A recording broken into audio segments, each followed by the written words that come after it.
This is Kenya's #1 talk show. Don't forget to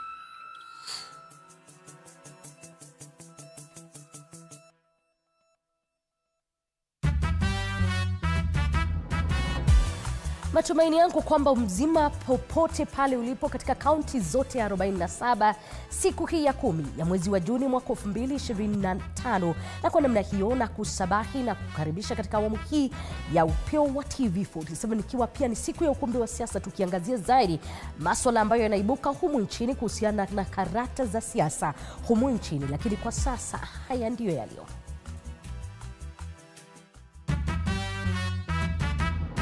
Baadhi ya taarifa tulizokuandalia katika upeo wa TV47. Ripoti ya upasuaji wa mwili wa Albert Ojwang aliyefariki mikononi mwa maafisa wa polisi yaonyesha kuwa mwanablogu huyu aliuawa kwa majeraha kichwani pamoja na kunyongwa. We find that there were serious injuries to the head. Uchungu wa mwana, huku maswali kuhusu nyama huo yakizidi majibu.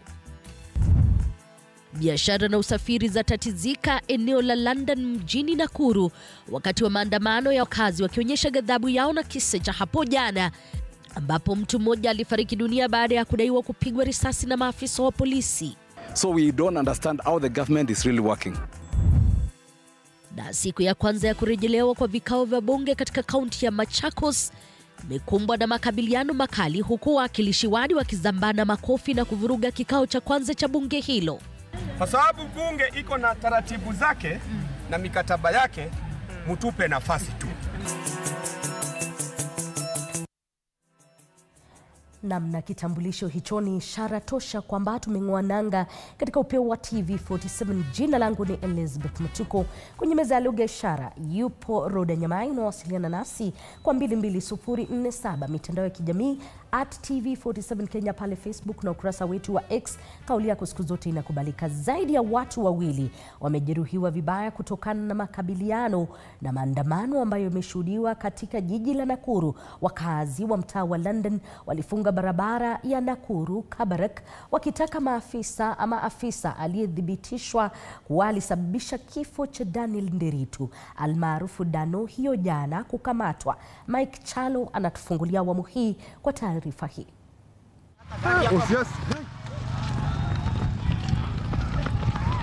Fujo na ghasia zimeshuhudiwa kutwa nzima katika mtaa wa London, kaunti ya Nakuru.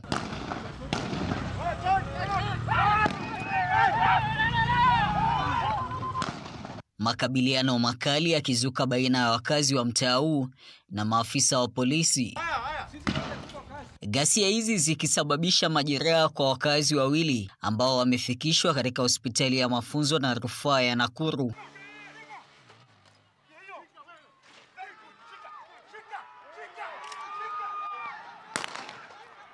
Aidha, usafiri katika barabara ya Nakuru Kabarak uliathirika, wakazi hao kwa ghadhabu wakifunga barabara hii kwa kuchoma magurudumu, huko biashara zikifungwa kutwa nzima. So worrying that the government is just wanashindwa ku maintain law and order. It's really worrying. Biashara zinasimama, hakuna gari inaenda, matatu hakuna, barabara imefungwa, and this is the main road that connects Eldamaravine, Eldoret, Nakuru and even Nairobi. Tunataka tu amani baina ya raia na polisi, wafanye kazi safari moja, wafanye kazi pamoja. Shauri hatuwezi kukaa bila polisi. Polisi naye wakikosa wizi itakuwa mingi. Daniel Nderitu Mwangi alipigwa risasi na maafisa wa polisi waliokuwa katika doria mtaa wa London kwenye makabiliano yaliyotokana na kile wakazi wanachodai ni kudinda kutoa hongo. Polisi hizi kujia sesa, ati anakujia sesa mtaani, anataka sesa na anataka na kifua. Kamanda wa polisi katika kaunti ya Nakuru akithibitisha kisa hicho, alisema maafisa 10 wa polisi waliokuwa katika eneo la London wakati wa tukio walikamatwa ili kupisha uchunguzi. Officers who have been involved in the incident have been subjected to investigations. The firearms have been confiscated and subjected to ballistic. Mike Chalo, TV47, kaunti ya Nakuru. Kazi safi Mike Chalo. Tukisalia katika masuala ya tanzia, ni kwamba upasuaji wa mwili wa mwalimu na mwanablogu Albert Ojwang umebaini kuwa alikutana na unyama na mateso makali kabla ya kifo chake, na sio tu kujitoa uhai kama ilivyodaiwa na idara ya polisi. Na kama anavyotuarifu mwanahabari wetu Samira Mohamed, ni kwamba wanapatholojia 5 waliofanya upasuaji wa mwili wa Albert wamebaini kuwa Albert alifariki dunia kufuatia majeraha kichwani yaliyosababishwa na kifaa butu na kunyongwa, kisha na marehemu amana majeraha mengine katika mwili wake. Yaliyojiri katika kituo cha polisi cha Central usiku wa kuamkia Jumapili sasa ni wazi kama mchana. Upasuaji wa mwili wa Albert Ojwang ukibaini kuwa aliuawa kinyama na wala hakujitoa uhai kama ilivyodaiwa awali. These are injuries that externally inflicted from external source and are in keeping with assault. Postmortem, what the doctor has said just agrees with what we had previously been informed and seen, that he was tortured and brutally murdered while in police custody. Kulingana na ripoti ya upasuaji wa mwili wa Albert, mwanablogu huyo alifariki kufuatia majeraha ya kupigwa kwa kifaa butu kichwani, kunyongwa na hata majeraha zaidi mwilini ambayo wanapatholojia walidai yalitokana na kupigwa. There were serious injuries to the head. There were also features of neck compression. There were also multiple soft tissue injuries that were spread. Ripoti ya upasuaji wa mwili wa Albert sasa ikiweka wazi kuwa idara ya polisi ya kitaifa ilitoa ripoti isiyo ya kweli kuwa Albert alijitoa uhai kwa kujigonga kichwa kwenye ukuta akiwa korokoroni katika kituo cha polisi cha Central.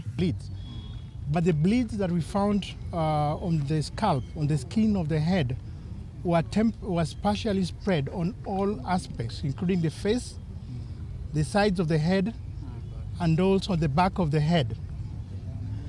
When we tie up together with other injuries that are well spread in the body, including the upper limbs and the trunk, then this is unlikely to be self-inflicted injury. Kikashifu vikali mauaji ya Albert Ojwang, rais wa chama cha mawakili nchini Faith Odhiambo amesema kuwa ripoti hiyo inapaswa kuwa mwanzo wa mchakato wa kuwachukulia hatua maafisa wa polisi waliohusika na kuitaka mamlaka ya IPOA kuharakisha uchunguzi wake. Our police officers decided to become the courts of law, and therefore as a country, as a people, we must not relent. We will continue to issue pressure. And we also tell our friends in IPOA, we want to see action. We do not want to see you making merry with the National Police Service. Kwa siku ya pili, kundi la wanaharakati liliandamana katika makafani ya City wakikashifu mauaji hayo. We are saying Albert should be the last person to die in the hands of police. From IG Kanya, from Murkomen to the deputy, especially Elwood Langat, they should resign. Wameikashifu mamlaka ya IPOA kwa ile walichodai ni usuhuba na idara ya polisi, jambo ambalo huenda likalimaza uchunguzi.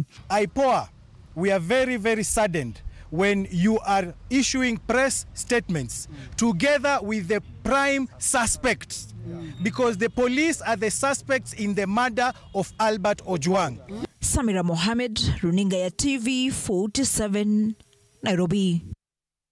Kazi safi, Samira Mohamed. Na serikali imezidi kushinikizwa kufanya uchunguzi wa haraka kuhusu kifo cha Albert Ojwang, ambaye upasuaji wa maiti umeashiria kuwa aliuawa, taarifa ambayo imekoleza hasira na hisia nzito zaidi miongoni mwa familia, marafiki, wanaharakati pamoja na viongozi, wakidai haki na majibu ya haraka, kama anavyotuarifu mwanahabari wetu Shile Chelangat.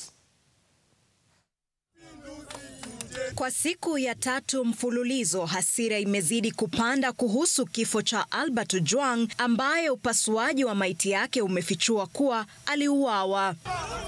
Mwakilishi wa kike wa Homa Bay, Joyce Atieno almaarufu Bensuda, akikutana na hasira hii nje ya makafani ya Nairobi. Umati huu wakimlazimisha mbunge huyu kukatiza hotuba yake kwa vyombo vya habari, wakimfurusha kwa kile walichokidai ni unafiki kutoka kwake na chama cha ODM.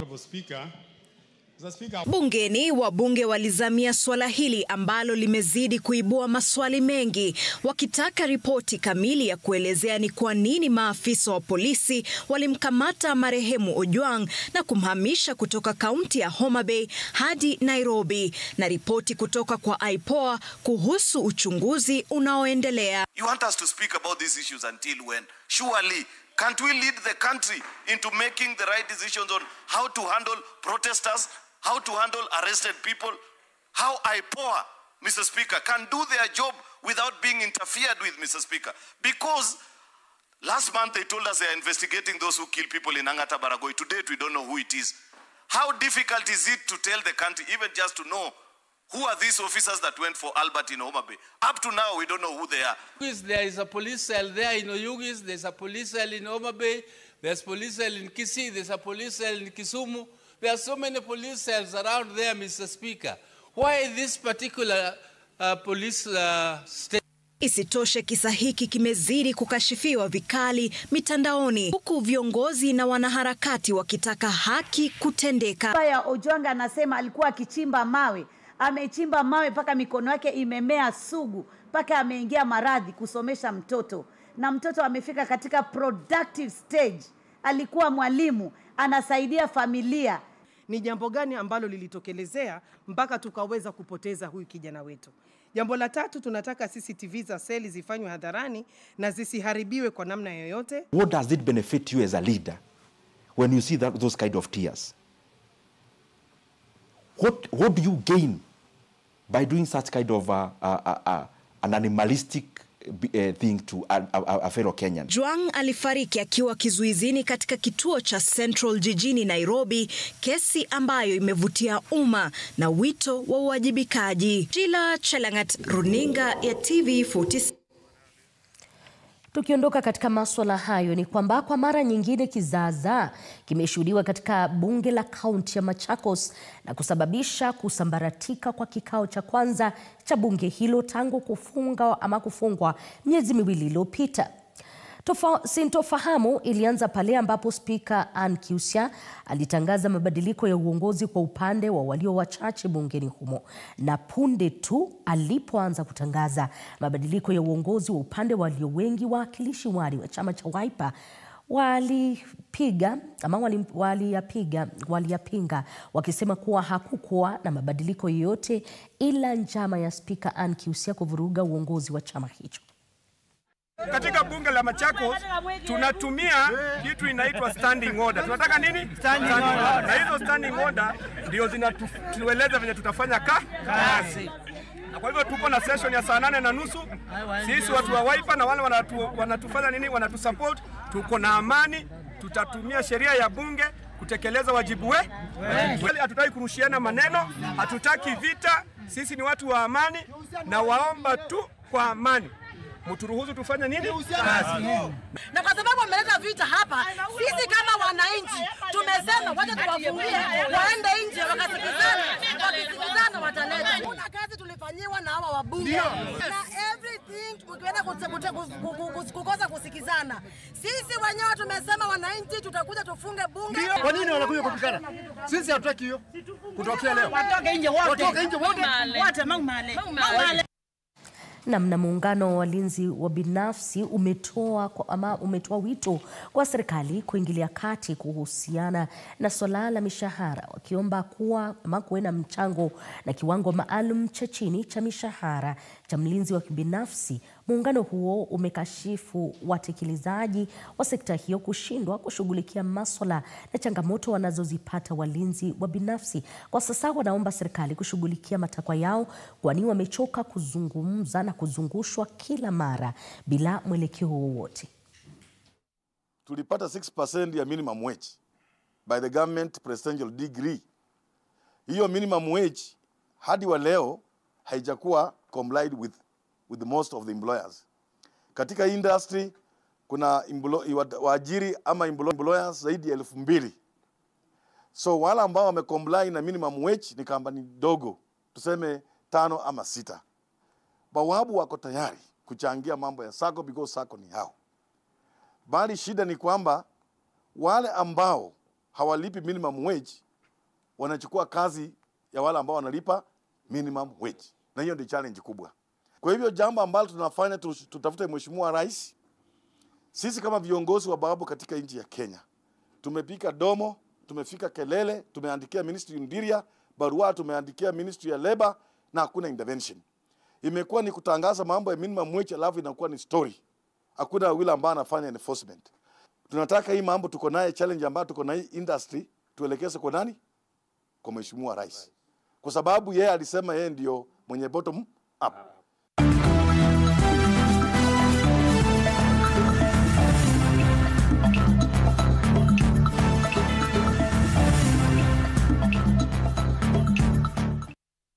Tukidunda viwanjani ni kwamba timu ya wanaume ya Harambee Stars watacheza dhidi ya Chan muda mchache ujao kwenye mechi ya pili ya kirafiki nchini Morocco. Kocha mkuu wa kikosi hicho Ben McCarthy bado anasaka ushindi kwa wake wa kwanza tangu kuchukua usukani kama kocha wa Harambee Stars mapema mwaka huu. Kenya inatumia fursa hii ili kujitayarisha kwa michuano ya Chan ambayo itafanyika humu Afrika Mashariki mwezi Agosti.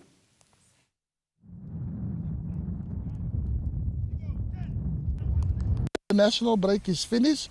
The players go back, and then I've got a month that I can use to see all the local players. But I'm not going to have the opportunity to see the likes of Adam and Will and Nat. So that was my reasoning for calling these players. And I think if I would do it, I'll do it every day, all day, every day. International also is different level, so we lack composure up front. And that's what we work on today. Composure is really important in international matches because you won't get a lot of chances in international matches. 2 or 3, you need to bury them, then the game is over. Always encourage them to feel free, to feel at home, because even me when I was younger, I was helped. So it's my time to help the young ones, and they are very okay. They feel much welcome. They are not under pressure, and you know, Kenya, we are loving people. So wanna feel free na go home. Na kufuatia tashwishi ambazo zimekuwepo kuhusu uwezo wa Kenya kushirikiana na Uganda na Tanzania kuandaa mashindano ya kimataifa ya Afrika Chan na dimba la AFCON ya mwaka 2027, kamati ya michezo na utamaduni ya bunge la kitaifa ikiongozwa na Wizara ya Michezo ilizuru viwanja vitakavyotumika kwa mashindano hayo ili kutathmini hali ya maandalizi. Mwandishi wetu wa michezo Nzuki Allen ametembelea viwanja hivi vya Talanta Sports City, uwanja wa Nyayo, Kasarani na vinginevyo na kutuandalia taarifa ifuatayo. Kumbuka Kenya, Uganda, Tanzania miongoni mwa mataifa mengine ya Afrika Mashariki wanatarajiwa kushirikiana katika kuandaa michuano hii ambayo pia Kenya imekuwa ikikosolewa mara nyingi kuhusiana na maandalizi yenyewe, lakini kwa sasa tupokee taarifa hiyo.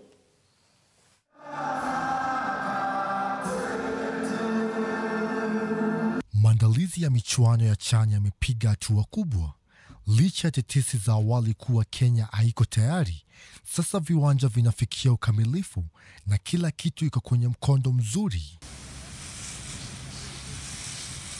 We are satisfied that what the doubting Thomas have been saying about Kenya hosting CHAN and AFCON, we want to confirm to them that yes, Kenya is ready and the two tournaments will be held without any hitches. Confirm to all Kenyans that we are ready to host CHAN, and in effect we are also ready to host AFCON. Uwanja wa kimataifa wa Kasarani ambao unatarajiwa kuwa mwenyeji mkuu wa mashindano hayo unatarajiwa kukabidhiwa rasmi na wakandarasi ifikapo Juni tarehe 25. We have agreed with all contractors, both for this field and all the other fields, training grounds in Police Sacco, Nyayo and Kasarani, that they will be handing over the key on the 25th of this month. Isitoshe, uwanja wa Nyayo uko kwenye hatua za mwisho za kuboresha usalama, huku mashindano hayo yakipangwa kung'oa nanga rasmi mwezi Agosti. The wall that we are doing in Nyayo is part of the recommendations to strengthen security. And away from the wall, which is in good progress, 60%, we will also fix CCTV gadgets so that they can properly link with the internal system. Aidha, wizara za michezo za Kenya, Uganda na Tanzania zinashirikiana na idara za uhamiaji kuidhinisha visa ya pamoja visa ambayo itarahisisha usafiri kwa wachezaji na mashabiki baina ya nchi hizi tatu. The issues of visa, you know, we have already met the three ministers of pamoja, which is Uganda, Kenya and Tanzania. And we are trying to also engage our other ministries in charge of immigration to see how the visa process will be enhanced but seamless during the tournament. La kufurahisha zaidi, uwanja wa kimataifa wa Talanta Sports City ambao utatumika kama mwenyeji mkuu wa dimba la AFCON mwaka 2027 unaratibiwa kukamilika ifikapo mwezi Disemba. We are delivering Talanta by December 2025. We have a monthly milestone. Ujenzi wa viwanja hivyo umezalisha nafasi zaidi ya 5,000 za ajira, huku serikali ikidhamiria kushirikisha vijana na kuwekeza zaidi katika miundombinu ya michezo kote nchini. That the percentage of the budget of this country, much more of it should come to the Ministry of Sports, Youth and Creative Arts. For the reason is, if we do not occupy this youth now, they will occupy parliament tomorrow. And that is something that we don't want to get to. Nzuki Allen, TV47 Michezo. Na kwa taarifa hiyo ya Kenzuki Allen ndipo nakamilishia awamu hii ya upeo wa TV47, lakini dakika kama 3 zijazo tutakuwa tukirejea hapa katika ukumbi wa siasa tukiangazia karata ya siasa humu nchini, wakati ambapo pia mambo ambayo yanatukia katika taifa hili ikiwemo masuala ya mauaji ni yale ambayo tunatarajia kuzungumzia, na matumizi ya nguvu kupita kiasi kwa wale ambao ni maafisa wa polisi, hatua ambazo zinastahili kuchukuliwa kutoka kwa viongozi miongoni mwa mengine. Hivyo basi usicheze mbali. Jina langu Elizabeth Mtuko, kwenye meza ya lugha ishara yupo Roda Nyamai. Usicheze mbali.